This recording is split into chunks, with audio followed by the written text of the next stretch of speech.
Hi, this is a short demo of N1MM for the ARRL Sweepstakes contest. I have some windows set up here. Your windows may look similar or might be slightly different. Let's just go over each of the windows separately. The first window is the one window that must be there. That is the entry window for N1MM. There's a spot here where you'll type in the call sign and other spots where you'll put in the exchange. We'll go through that in a few moments here. The second window on the left here is called the check window. This shows, as you type in a call sign, it'll start to show you call signs that match that particular call sign. So it's a way to help you figure out what the rest of the letters are, but you need to still listen for the call. You can't count solely on the super partial check. The next window is the score window, and it doesn't really matter during the contest. The window below is the telnet window. That has to be open to be able to receive incoming DX cluster spots. Those will show up on the band map. You really don't need to watch for them in the telnet window. The large window here is the log window. As we complete each of our entries, they'll show up in the log below. You can also go in the log and make changes, edits, etc. We'll talk about that as we go through. The last window on the right here is the band map. Very important to look at the top of the band map. If you turn the dial on the radio and everything is working okay, that frequency should change. If not, there's something that needs to be restarted to make sure the radio is communicating with the program. This particular contest, the ARRL Sweepstakes, has a rather long exchange, and we'll go through that as we go through the entry process. During this video, we'll be examining stations that we hear on the air and also stations we hear on the air but are also shown as spots on our band map.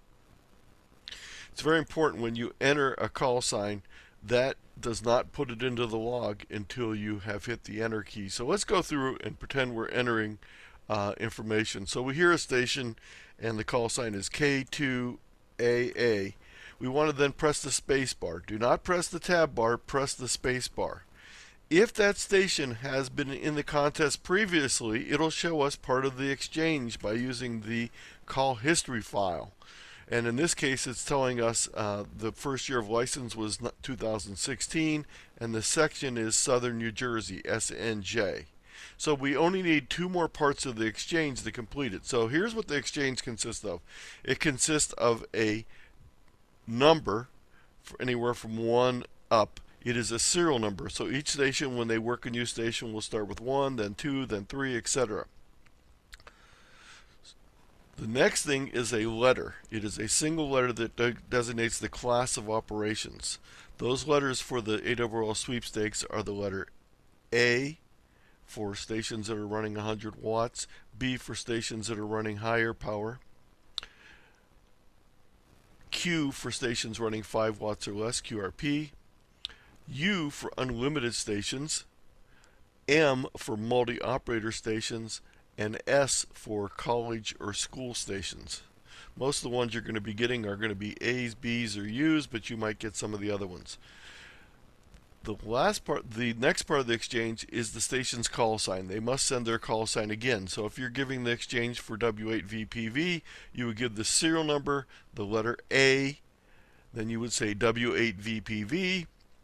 You would give the first year licensed, which is 55, and then OH for Ohio. So we're listening and we hear this station and they give us a serial number of 215. So we type that in. And they give us the letter B, so we put that in. We don't even need to separate it. Once we have everything down, we give them their exchange, and they give us a thank you or a Roger or something to let us know we're done. We press the enter key. That will enter it into our log, and you'll see it show up below here. It'll have the time and date. It'll have the call sign, the frequency that we worked them on, the number we sent, because this was our first exchange, it was number 1, the number they sent, which was 215, their precedent, their one-letter abbreviation for their class of operation, B, the checksum, which is the last 2 digits of the year they were licensed, and their section, which is Southern New Jersey. It also shows us it was a multiplier and it was worth 2 points. Don't worry about that part. But just work on getting stations in there. So let's do it. Let's tune down the band a little bit more, and we hear another station calling, and this station is WR3M. We press the space bar, and you'll notice that there's no information because this station has not been operating in the contest before. Matter of fact, this is a brand new license. It's not even showing up in the super partial check over here. So fine, we make sure we heard them correctly, and now we need to copy all their information. So they give us a serial number of 3. They give us a precedent of A. They're running 100 watts. They give us a year of 23, and they give us a section of Pennsylvania. We press the enter key, and you'll notice it says missing invalid section. That's because they actually said WPA for Western Pennsylvania. There is no PA, so if you get that missing or invalid section, that means that you don't have the section abbreviation correct. So it was WPA for Western PA. We now press the enter key. Everything is fine. We go on and move to the next station. Notice that each of these stations we worked are now showing up on the band map. They are showing up in gray though. That means that we have already worked that station. We can't work them again. So if a station is in gray on the band map, we don't want to work it again. Let's say we hear another station.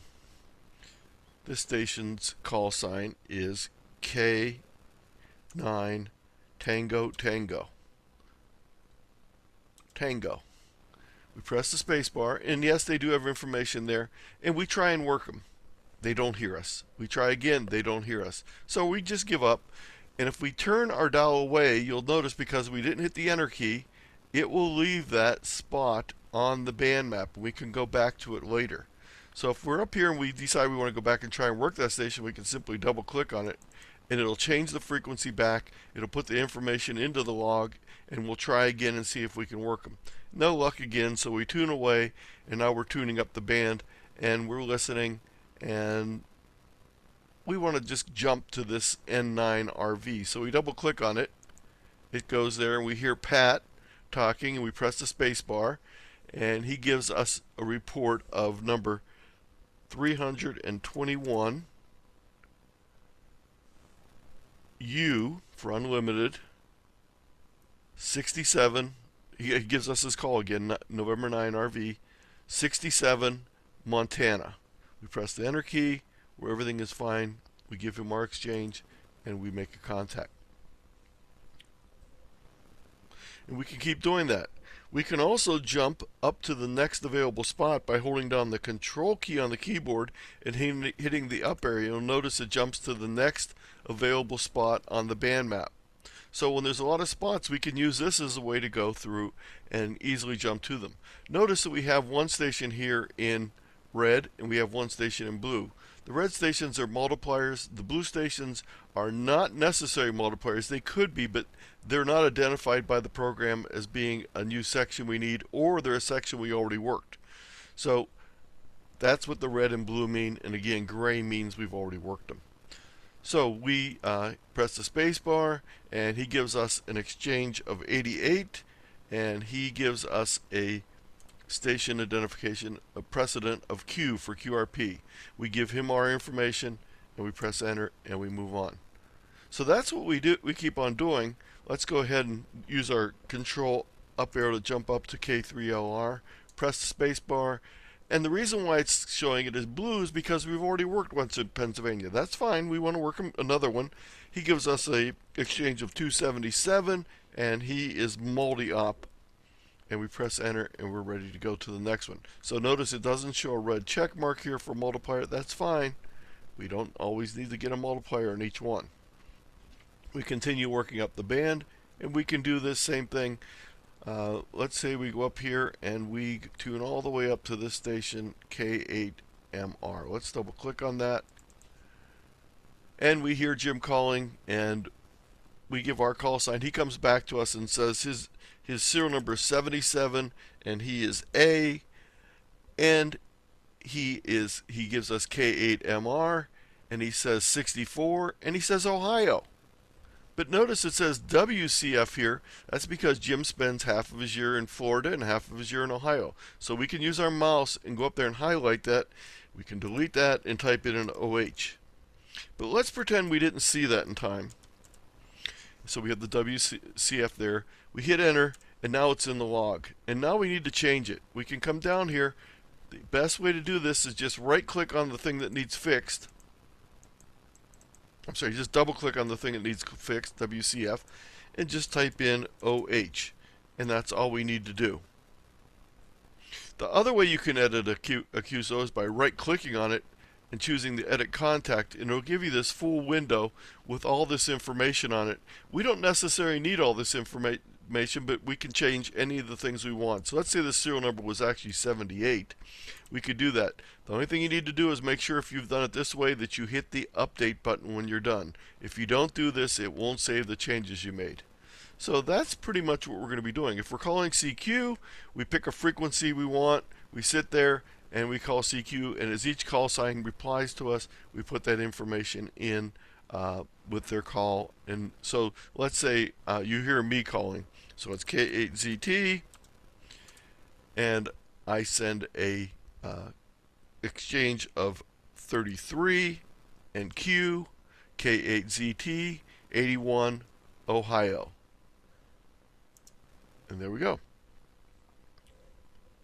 If you need to delete a contact, you can right-click on it and choose Delete Contact, and that will remove the contact and let you put in another contact. Notice it also reset our serial number back to 6 because we're not going to use that. I'm sorry, it reset our serial number back to 7. So let's pick another station here. We heard W3, Juliet, and notice now it's 7.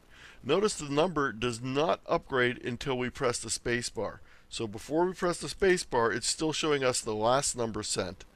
It doesn't show us the number for that station. So when we hear a station, we need to make sure we type it in and press the space bar so we get the correct serial number, because we're going to need to tell them that serial number. So let's say we're working this station and he comes back to us and he gives us a serial number of 22. He gives us a U, he gives us a 85, and he gives us a Delaware, DE. I'll show you how you can find those abbreviations in one second, but let's say we're now answering them. So we would answer them with, we'd say, Roger, our number 7, Alpha, W8, VPV, 55, Ohio. Again, we give our serial number, we give our alpha for 100 watts, we repeat our call sign W8VPV, we give our 55 for the first year licensed, and we give our section of Ohio. Now, I'm going to open another window, and you might want to have this window open. It's called a multiplier window, and this multiplier window is the section list. And we can put this over here on the side, move it around. Hopefully all the windows will be open when you sit down, because some will be operating before you. Notice this window shows us each of the sections and their abbreviations. They are sorted by the call sign number. So all the zeros are first, Colorado, Iowa, Kansas, etc., for that particular region. Then we have our 1s, our 2s, our 3s, our 4s, 5s, 6s, 7s, 8s, 9s, and our VEs, our Canada's. Some of the states are simply the abbreviation for the state. Colorado, Iowa, all the ones in the 0 are simply the state. In the 1s, Connecticut is the state, but EMA is Eastern Massachusetts and WMA is Western Massachusetts. In the 3s, all of them are 3-letter abbreviations with the exception of the Virgin Islands. So it's Eastern New York, Long Island, North New Jersey, North New York, South New Jersey, Virgin Islands, and Western New York. So there's there's 4 in New York. Those are the 2s, not the 3s, I'm sorry. In the 3s, we have Delaware, Eastern Pennsylvania, Maryland, D.C., and Western Pennsylvania. In the 4s, we have Alabama, Georgia, Kentucky, North Carolina, North Florida, Puerto Rico, South Carolina, South Florida, Tennessee, Virginia, West Central Florida. So we have 3 different Floridas: North Florida, South Florida, and West Central. In our 5s, we have Arkansas, Louisiana, that's not LA as in California, that's Louisiana, Mississippi, New Mexico, North Texas, Oklahoma, South Texas, West Texas. In California, there are 6 different sections. So we have more than 6. We have East Bay, Los Angeles, Orange, don't confuse it with Oregon, Pacific, that includes Hawaii, San Bernardino, SB, Santa Clara Valley, San Diego, San Francisco, San Joaquin Valley. I'm sorry, that was Santa Clara Valley up there. San Joaquin Valley and Sacramento Valley. So there's different ones for the Californias. We'll have a list written out with each of the abbreviations and the full name for the section, so you don't need to worry about that. It'll be right on the desk for you. Here's our 7s. We notice we have East and West Washington. We also have Alaska included in that list. Our 8s, 9s, and all the Canadian provinces. All the Canadian provinces are single provinces per group with 2 exceptions. Ontario has 4 sections in it. GH is the Golden Horseshoe, ONE is Eastern Ontario, ONN is Northern Ontario, ONS is Southern Ontario, and TER are the territories, including Nunavut, Yukon, etc. Well, that's it. I'm going to go ahead and stop this video.